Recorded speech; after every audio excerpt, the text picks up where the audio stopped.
Welcome back to another episode of Fat Loss in the Car. If you haven't seen the first 5, then you're no different to anyone else because this is the first episode. Today we're going to be speaking about diet. Those people are probably looking at me thinking, why is that guy got a full-on camera set up in the front of his car? Or they don't care. Now, when it comes to fat loss, everyone and their parents know that the only way you can do it is through a decent diet.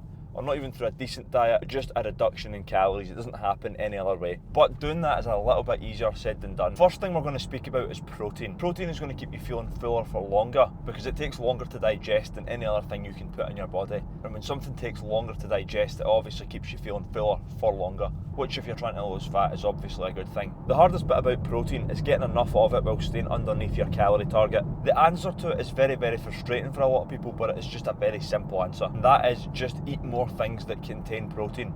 Now, let me explain that. Look at the stuff that's got protein in it. Chicken, beef, eggs, protein shakes, powders, stuff like this. You ask someone what you're having for breakfast, why you're struggling to get your protein in. And breakfast that morning was a piece of toast and marmalade.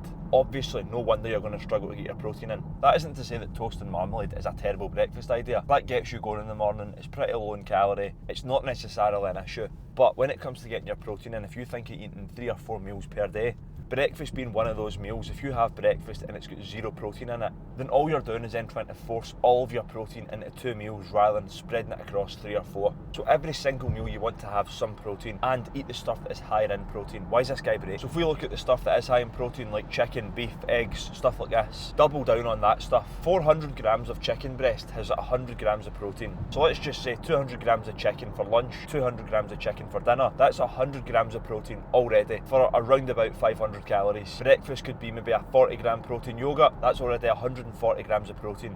For most people, that's about what you need. So when it comes to getting enough protein in, don't overcomplicate it. Just look what's got protein. Look at the foods you're eating that are high in protein and just eat more of them. It's that simple. Protein is the most important nutrient you need when it comes to trying to build muscle and lose fat. So once you've got that sorted, that's you 90% the way there. There's a couple other ones, fats and carbs. I always tell people not to track fats and carbs when you're trying to track your calories. Tracking calories is already a nightmare. It's a nightmare, mate. It's a nightmare. So by then trying to track fats and carbs, it just makes it even harder. And the truth is, if we got 2 people that needed a deficit of say 1300 calories, if you ate 1300 calories and that put you in a deficit, and say one group ate 90% fat and the other group ate 90% carbs, after a 12-week dieting phase, they're both going to lose the exact same amount of weight. It's all a calories game. Fats and carbs don't come into play, but that doesn't mean you should ignore their benefits. When you're working out, carbs is your main energy source, which means you are primarily fueling your body on carbohydrates. If you to then do a long run or a long jog or a long cycle, something like this, you're going to switch from using carbs as an energy source to using fats as an energy source. Use that to your advantage. If you know you're about to start working out, maybe have a more carb intensive meal.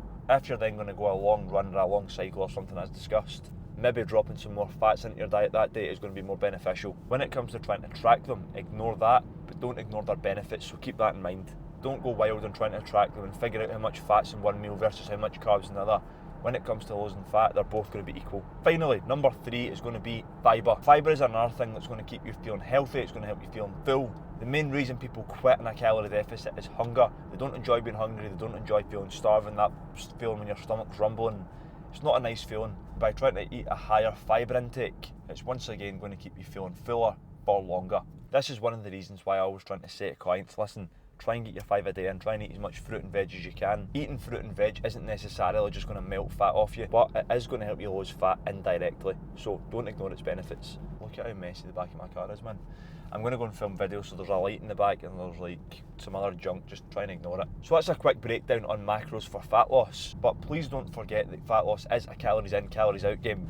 So even if you are still over your calories and your macros are perfect, you're still not going to see any fat loss. You need to be doing both, focusing on your macros and tracking calories. Well, that's a lie. You don't actually need to focus on your macros. It's just going to make it a whole lot harder if you don't. A bit like having sex, a condom is going to make your life easier. You don't have to use one, but in the long run, you're going to wish you did, unless you're obviously trying for kids, then it's a different story. All a calories in, calories out game. Macros do make it easier, but unless your calories are wrong, you're still not going to lose a damn pound. If you're still struggling to lose fat after this video, go to the description of this video. There's hundreds of free stuff, and if you need any help whatsoever, just email me on the email that's in this description box, and I'll get back to you as soon as I can.